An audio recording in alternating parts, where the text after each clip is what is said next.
Environmental racism, as defined by David N. Pello, is the disproportionate amount of pollution and poisons exposed to people of color solely due to their race.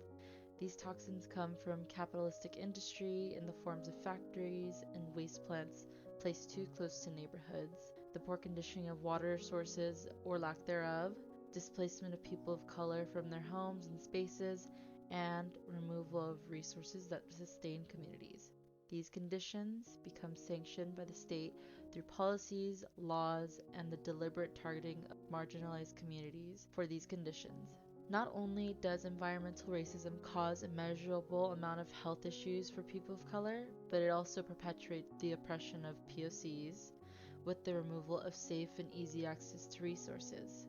Furthermore, on resources, Laura Pulido brilliantly put it that environmental racism involves the reduced access to environmental benefits. The community and focus for my film is the Native Americans of Southern California, specifically the Gabrielino Tongva tribes. Many of the resources that the Gabrielino Tongva tribes need for cultural practice and medicine are becoming scarce and diminishing in numbers due to the Western appropriation of their medicinal, ceremonial herbs. Trends on TikTok, Instagram, and other social media outlets create a boom of demand and further appropriate what they see as smudge sticks for dispelling bad vibes. Today, I will highlight the poaching and illegal harvesting of sage and its environmentally and culturally negative effects on the already marginalized Gabrielino Tongva people and their land. A little bit about the Gabrielino Tongva people is that they have historically been recorded to have resided in the Los Angeles Basin area for over 7,000 years. Other well-known places that the Gabrielino Tongva people are from are Orange County, Catalina Island, and San Clemente. Colonization of the Spanish and Manifest Destiny have effectively wiped out many of the Native Americans in California through genocide and murder. Missionaries and early settlers forced them off their lands and created laws to keep Native Americans oppressed. State-sanctioned violence against Native American people echoes in today's laws, furthering the oppression of their people. Laws that are created to protect Native American people are inaccessible to the over 50 well-documented Native American tribes that have not been officially recognized by the federal government. Since they are not federally recognized, they receive no protection or assistance from the state. The increase in the popularity of spirituality has caused Native American practices and culture to be appropriated.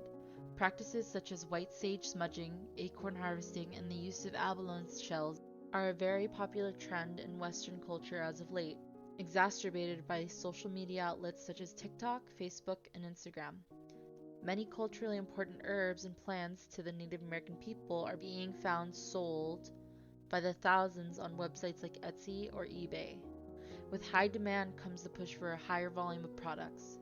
In the recent years, poaching of sage has skyrocketed and the environmental effects are devastating. Sage is exclusively grown in the Southwest, specifically between Santa Barbara and Northern California. The region of Southern California is the only place where sage naturally occurs in the world and are an important source of food for natural wildlife. However, wild white sage populations are currently under intense threat by industrial development, poaching, climate change, drought, and fire. Such threats to this species of plant are grave for the culture of many Southern California indigenous communities. Many of the places that natives frequently forage from are ones that have been used and tended for generations. They have incredible significance to them, and being there and tending to those plants brings a great sense of attachment to native people. Sage has medicinal attributes which are important to Native American people and their well-being. It is used for many important ceremonies such as funerals, sweat houses, and beyond.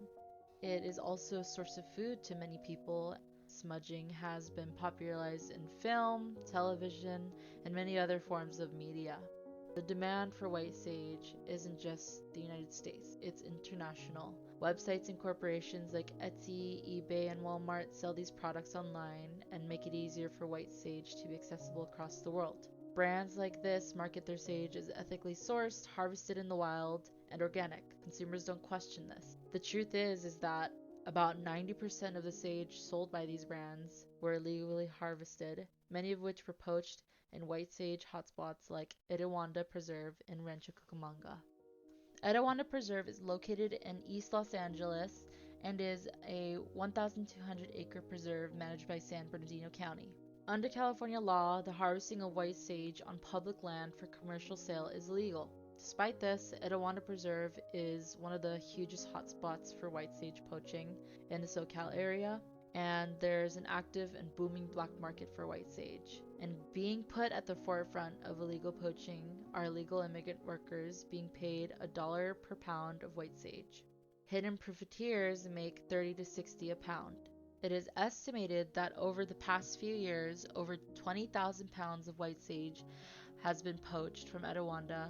Metric tons of white sage is being poached from Southern California to supply the worldwide demand, leaving plants withering away.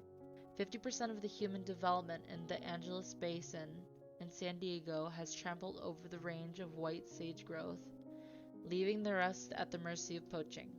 Drought, climate change, and wildfires amplify the progressing extinction of this plant, and poaching will be the nail in the coffin. Poachers ruin the ancestral environment of Native American people, and these people feel helpless. They're too afraid to confront poachers out of fear of violence and retaliation. Indigenous people in Southern California and northern Baja have tended white sage populations for thousands of generations, so this plant has deep roots with these people and their culture. They see the plant, like many other plants, as a relative.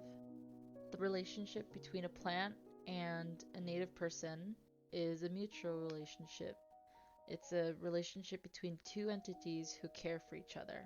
However, American Indian and Alaskan Native people have historically been subject to Eurocentric laws and policies that would jail them, beat them, rape them, torture them, or even murder them for practicing their cultures, which included burning white sage.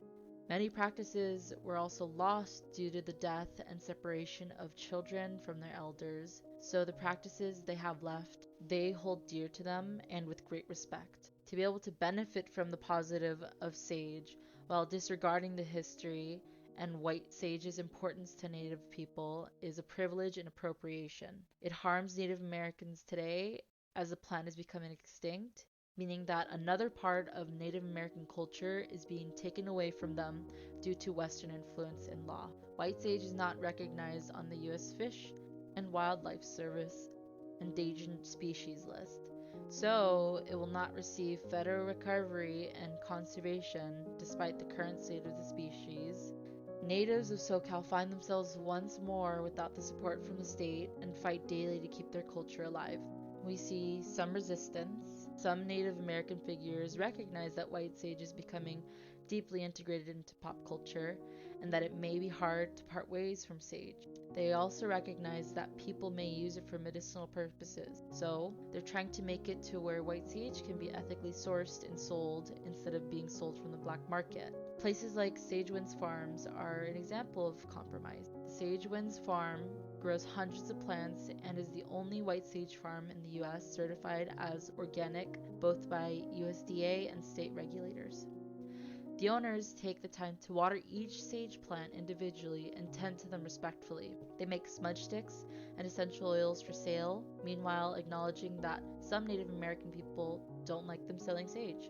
However, they provide an example that sage can be ethically farmed and sourced for selling.